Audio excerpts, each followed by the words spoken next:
Assalamualaikum warahmatullahi wabarakatuh. Selamat pagi menjelang siang. Oke guys, hari ini kita akan bahas tentang ais ya. Ais tapi merek beda nih, NSR. NSR. Kira mau Kak? NAB 1000. NAB 1000. Jadi ais ini tergolong kelas B ya, kelas B.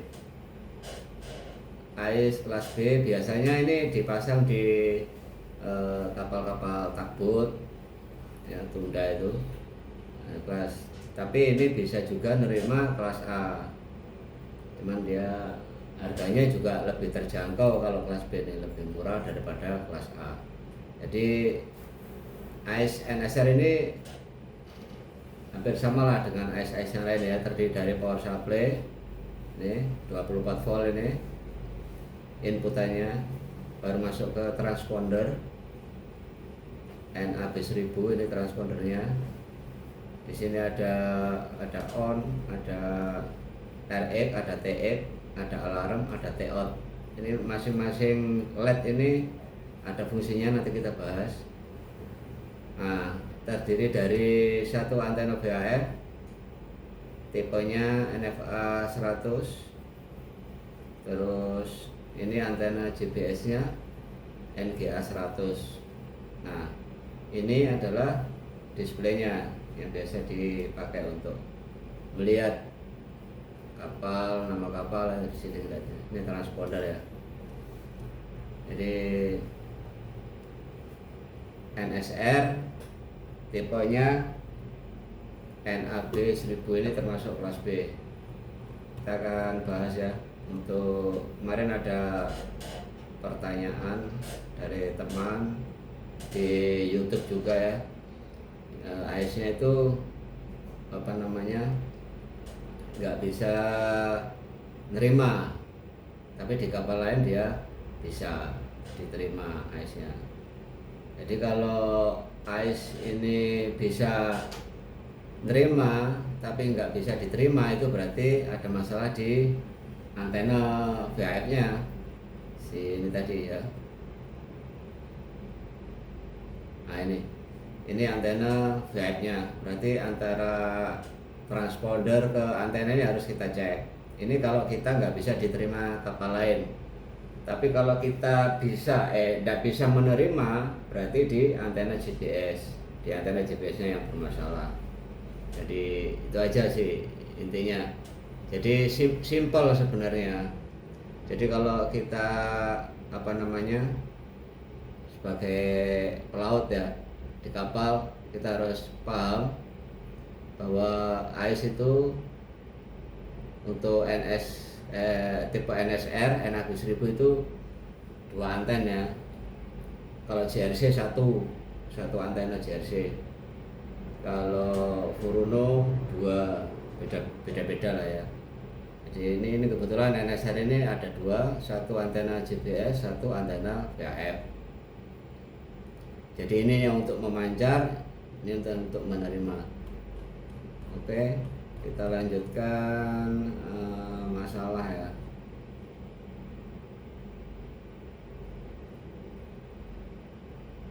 Pengaturan instalasinya, spesifikasinya dulu.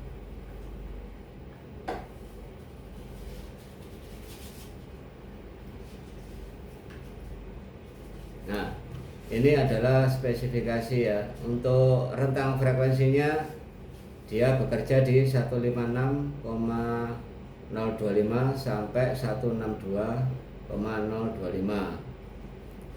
Nah, untuk bandwidthnya 25 kHz. Daya keluarannya 2 watt.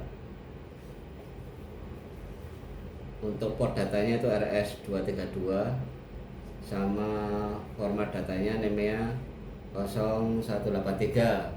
Untuk baud rate-nya 38400. Ini paling beda ya dengan baud rate-nya JBS, baud rate-nya Windspeed itu beda.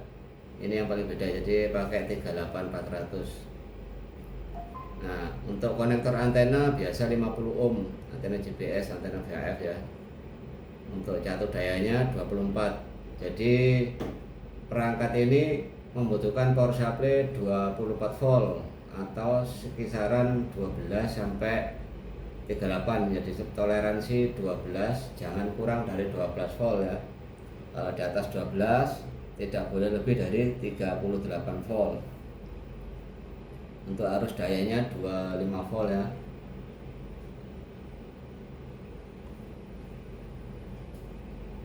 Nah, aturan pemasangannya ya, untuk pemasangan antena ya.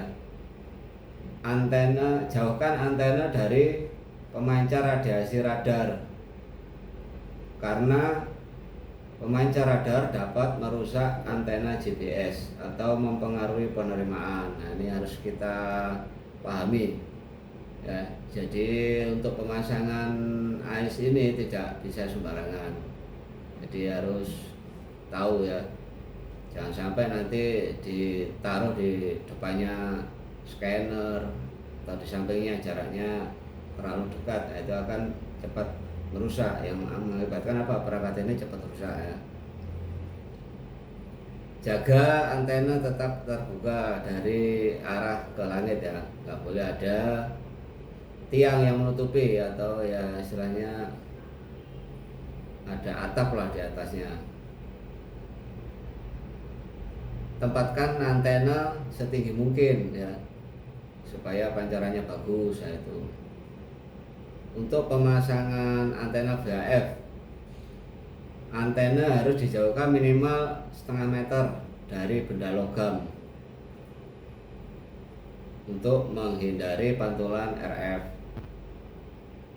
Nah, antena harus dijauhkan setidaknya 3 meter dari radiator berdaya tinggi seperti antena radar. Nah, tadi kita jelaskan tadi itu. Jadi jarak dengan radar, dengan scanner radar itu minimal itu 3 meter guys, untuk supaya awet ya.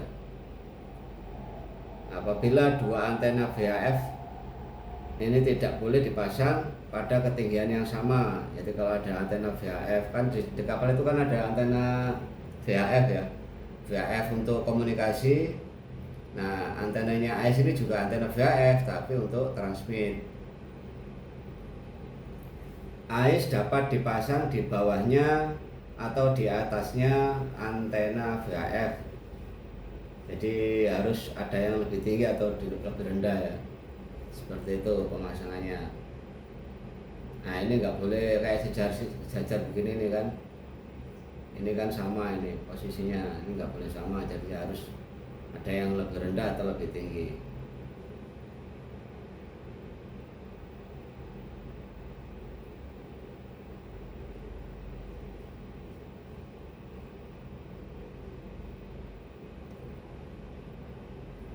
Ini yang transponder tadi, yang apa namanya, transponder tadi yang ada untuk pin 1 dan 2 itu adalah power supply-nya untuk apa, tegangan inputnya ya, 24 volt.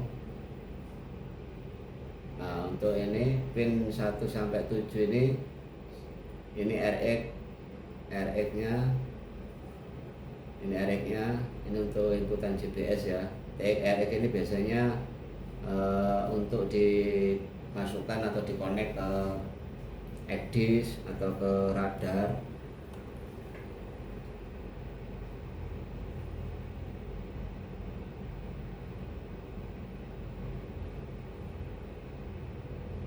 Nah, ini perawatannya, bagaimana cara perawatan atau tesar ya. Biasanya di kapal itu kan ada tesar ya. Jadi kapan dirawat itu dijadwalkan. Kayak radar umpamanya 1 bulan itu perangkat kita berapa, kita bagi. Untuk tesarnya umpamanya tanggal 1 perawatan radar, tanggal 2 perawatan gyro kompas, tanggal 3 perawatan AIS. Nah, itu ada tesar. Itu harus dibikin. Supaya apa? Supaya alat-alat navigasi di kapal itu terawat, jangan sampai cuma istilahnya seenaknya aja, biarin aja lah. Karena semua perangkat di atas kapal itu harus kita rawat ya, kita jaga. mungkin kena debu atau kotoran atau karat ya, atau kena air, korosi, apalagi di kapal kan ya. Yang diperiksa adalah satu, konektor. Periksa semua konektor pada panel belakang unit transponder telah terpasang dengan benar. Nah, mungkin longgar atau apa ya, dicek. Kabel, periksa kabel, ganti apabila sudah rusak. Nah, ini biasanya lapuk ya, lapuk dimakan usia, keluar kayak putih-putih gitu. Untuk terminal darat ya, ground ya, grounding, periksa terminal arde yang berkarat, jika perlu dibersihkan.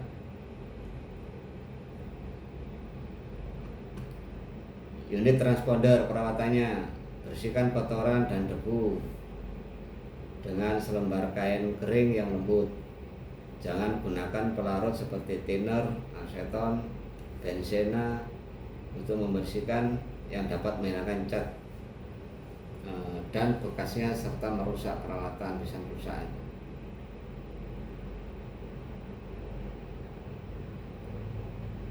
Nah, permasalahannya yang biasa terjadi di AIS ya, kita akan bahas ini, tidak dapat menyala. Nah, apa yang perlu kita periksa? Nah, kita periksa adalah konektor daya sudah terpasang dengan benar apa belum, terus power supply-nya itu nyala apa enggak ya. Kalau memang nyala, diukur tegangannya keluar apa enggak sebelum masuk ke transponder. Periksa apakah saklar daya pada panel belakang transponder telah diproyeksikan. Ini meskipun tidak mungkin untuk memulihkan dengan mengoperasikan normal, jangan coba-coba memeriksa bagian dalam peralatan. Jadi kalau bukan ahlinya, tanpa ada yang advice ya, kalau ini ada advice mungkin karena teknisi belum datang, kita bisa advice kepada ABK yang di kapal. Kalau kita awasi, kita lewat video call biasanya, saya biasa lewat video call, nah itu nggak masalah, jadi aman. Tapi kalau nggak ada yang advice, nggak ada yang membimbing ya, kalau nggak betul-betul bisa ya usahakan tidak dibuka. Periksa catur daya, periksa sikring ini fuse ya, fuse. Terus gejala yang biasanya terjadi, tidak dapat mengirim dan menerima. Biasanya kerusakannya itu AIS itu tidak bisa mengirim dan menerima. Nah, ini kan kalau tidak dapat mengirim, periksa VHF ya, seperti yang saya bilang tadi ya. Periksa antena dari kabel antena, konektornya dari transponder ke antena VHF. Bisa menerima tapi tidak bisa mengirim. Nah, bisa menerima tapi tidak bisa mengirim. Kalau ini tadi tidak bisa mengirim ya. Kalau tidak bisa mengirim berarti antena VHF. Kalau tidak bisa menerima berarti antena GPS. Nah, ini periksa juga MMSI-nya sudah dimasukin apa belum, MMSI-nya. Kalau MMSI-nya belum dimasukin atau salah masukin ya sama aja, tidak bisa juga. Terus periksa indikator T-out yang tadi ya, ada tombol tadi. Jika T-out-nya menyala merah, berarti transmisi tidak diizinkan karena short ya, yang tidak tersedia di pelaporan jadwal saat ini. Jadi mungkin ada short atau ada masalah. Kalau tidak ada posisi, nah periksa juga antena GNSS atau periksa konektor antena dan kabelnya.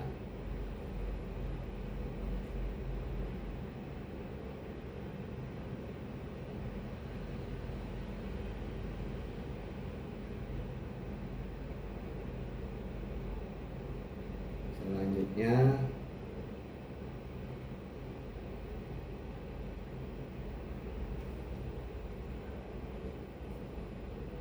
ini yang tadi ya, Nah ini ada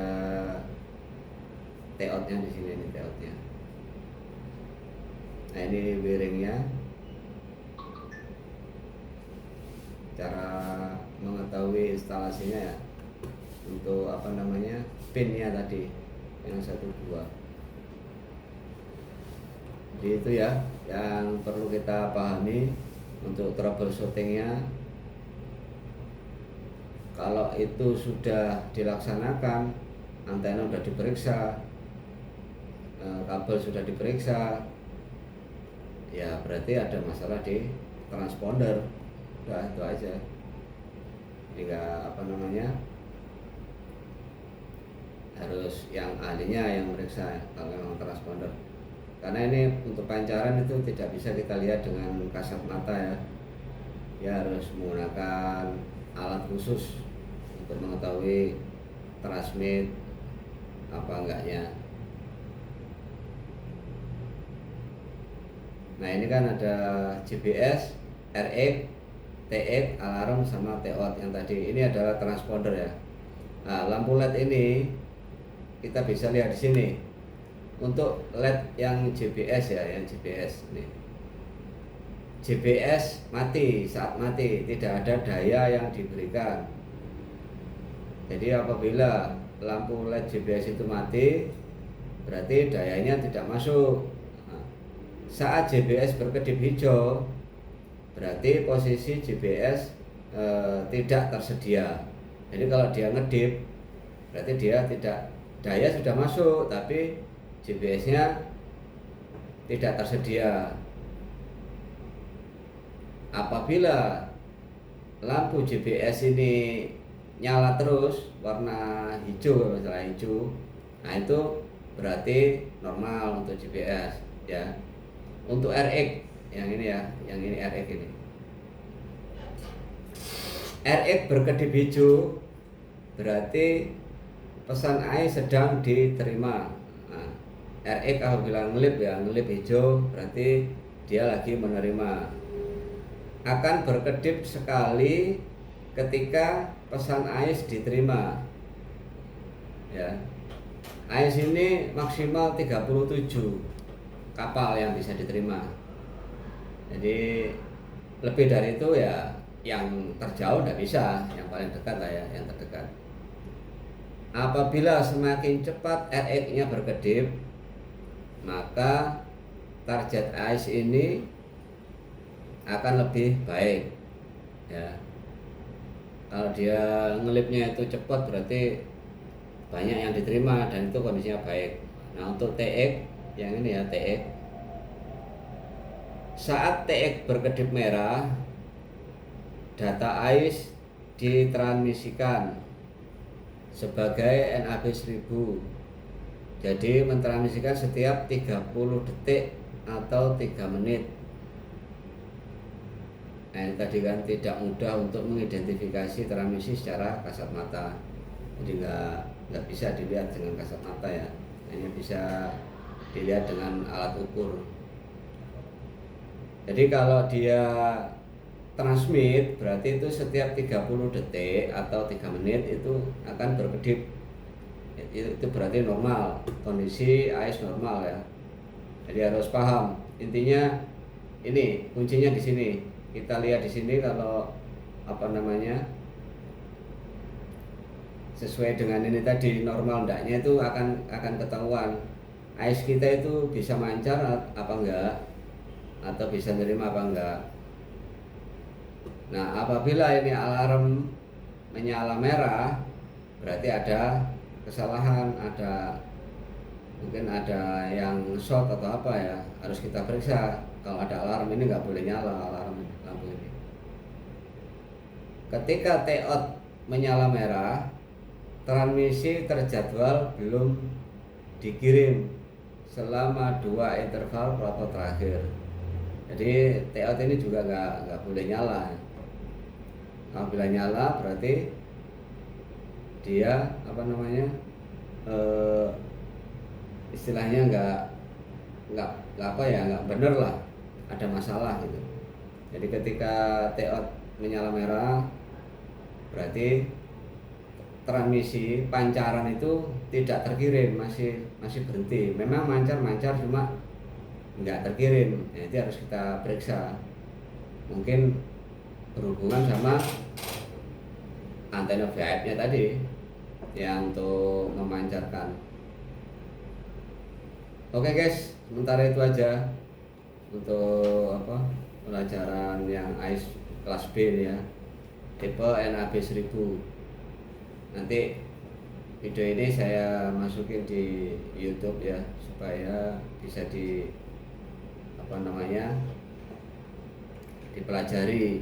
Kalau ada kekurangan ya saya mohon maaf. Selebihnya saya cuma sharing ya. Jadi berdasarkan analisa pengalaman itu aja, kita mencoba untuk menjelaskan pada teman-teman ya. Kemarin kebetulan ada yang minta dibikinkan tutorial, Pak, saya mengalami ini mancar nggak bisa. Pak, saya nggak bisa nggak bisa nerima. Itu tadi masalahnya, intinya cuma di antena itu aja sih. Antena VHF itu untuk mancar, GPS untuk nerima ya. Itu harus salah satunya rusak ya sudah. Kalau itu sudah normal semua, kita cek mau konektornya, mau kabelnya sudah kita cek bagus, kabelnya nggak lapuk ya, antenanya juga masih bagus, belum berserabut untuk VHF-nya, berarti kan masih bagus. Nah itu berarti ada masalah di transponder ya, kita harus membuka transponder tersebut, dan itu pun ya yang ahlinya ya. Kalau teman-teman masih belum berani ya jangan dibuka, sebaiknya dimintakan teknisi agar datang teknisi. Kalau sekedar untuk pengecekan kabel atau konektor atau antena itu teman-teman yang di kapal kan bisa. Oke guys, terima kasih banyak. Itu aja yang bisa saya sampaikan. Kalau ada kekurangan saya minta maaf. Silakan di komen di kolom komentar ya kan. Yang penting baik dan sopan, tidak ada orang yang pintar atau jago. Saya juga sama saja. Oke guys, terima kasih. Wassalamualaikum warahmatullahi wabarakatuh. Waalaikumsalam.